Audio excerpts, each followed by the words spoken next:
পশ্চিমবঙ্গের রাজনীতির কথা ছেড়েই দিন, আজকে যে টপিকে কথা বলবো সেটা কিন্তু সারা ভারতের ছেলে মেয়েদের ভবিষ্যৎ নিয়ে খেলা হলো। আর সেটা কি, যারা আমার ফেসবুকে পেজে আছেন তারা অবশ্যই সেটা দেখেছেন যে আমি সকালে পোস্ট করেছি যে এটা নিয়ে চতুর্থবার নিটের পরীক্ষার প্রশ্নপত্র ফাঁস হলো। কথাটা কত ছোট্ট না, একদম ছোট্ট। নিটের পরীক্ষার প্রশ্নপত্র ফাঁস, অনলি 4টে ওয়ার্ড। হ্যাঁ, এই 4টে ওয়ার্ড যখন নিউজ পেপারে এলো কিংবা যখন নিউজে এলো, তখন কত লাখ লাখ বাচ্চার জীবন সেই মুহূর্তে শেষ হয়ে গেল। একবারও ভেবে দেখেছেন সেই লাখ লাখ বাচ্চাগুলোর সঙ্গে মাল্টিপ্লাই করুন সেটাকে 2 দিয়ে, অতগুলো বাচ্চার বাবা মা অর্থাৎ প্যারেন্টসদের স্বপ্ন ভাঙচুর হয়ে গেল। হ্যাঁ, এখন আপনারা বলতে পারেন যারা বিশেষভাবে তার্কিক লোক তার কথা বলতেই পারেন, কেন আবার পরীক্ষা দেবে, আবার হবে। একটা কাঁচ যেমন ঠিক ভেঙে গেলে না তার মধ্যে যে ক্র্যাক হয়ে যায় ওটা শত আঠা দিয়েও জোড়া যায় না, তেমন করে একটা মানসিকভাবে প্রস্তুত একটা ছেলে বা মেয়ে যখন সে একটা বড় পরীক্ষা দেয় না, তখন তার প্রচুর পরিশ্রম থাকে সেই পরীক্ষা দেওয়ার জন্য। অন্তত এতটুকু যদি আপনি লিটারেট পিপল হয়ে থাকেন তাহলে এইটুকু বোঝার ক্ষমতা আপনার আছে বলে আমি অন্তত মনে করছি। তাহলে ভেবে দেখুন, এটা নিয়ে চতুর্থবার একই জিনিস হলো, চতুর্থবার নিটের পরীক্ষার প্রশ্নপত্র ফাঁস হলো।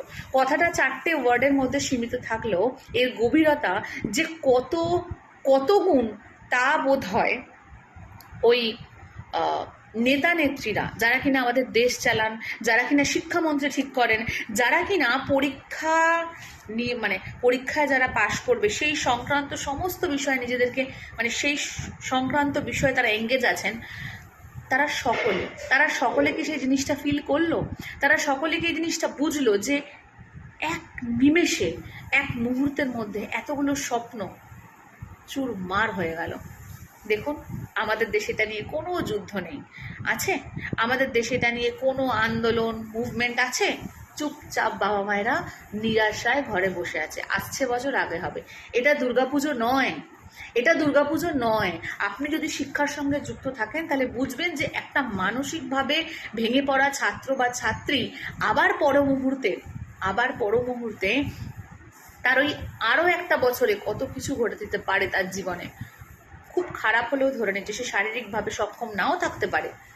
ফলে একটা ছেলে বা মেয়ে যখন সে এতগুলো দিন ধরে প্রিপেয়ার হয়েছে একটা পরীক্ষার জন্য, তাকে নিমেষে একটা অপরাধী, একটা ক্রিমিনাল, সে সেই প্রশ্নপত্র ফাঁস করে দিয়ে এতগুলো লাখ বাচ্চার তাদের বাবা মায়ের জীবনটা এক মুহূর্তে শেষ করে দিল।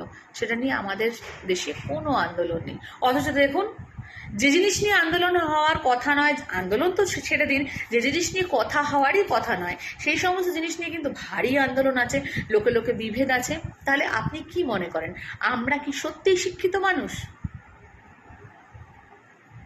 ধর্ম, বর্ণ, রং নির্বিশেষে প্যারেন্টসরা তাদের বাচ্চাদেরকে তৈরি করেছে, তাদের এই পরিশ্রম জলে চলে গেল।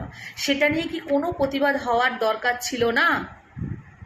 আপনি যে পার্টিকেই এবছর ভোট দিয়ে আসুন না কেন, আপনি যে রঙেরই লোক হন না কেন, দরকার ছিল না কি একটা প্রতিবাদের, একটা আন্দোলনের? আর আপনারা সকলেই জানেন ঠিক কোন সরকারের আমলে এই জিনিস ঘটল। তারপরেও আমরা নতুন আশায় বাসাবাদী, অন্তত পশ্চিমবঙ্গবাসী তাই বাঁধছি। ভালো হলে তো ভালোই, অন্তত খানিক মানুষের মানসিক রোগগ্রস্ততা কমে যাবে, খানিক মানুষ শান্তি পাবে। কিন্তু এটারও যে বিচার হওয়া উচিত, যে মানুষ এই অপরাধ করলো। কেন আপনাদের এত লোক, এত পাওয়ার আপনাদের, করুন, সব পাওয়ারকে কাজে লাগান, সব পাওয়ারকে কাজে লাগিয়ে খুঁজে দেখুন এই এত বড় অপরাধটা যে করলো তার পিছনে আলটিমেট দায়ী কে ছিল, এবং সেখানে একটা দৃষ্টান্তমূলক শাস্তির ব্যবস্থা করুন দেশে, যাতে করে এই অপরাধ 5th time, 6th time, 7th time না হয়।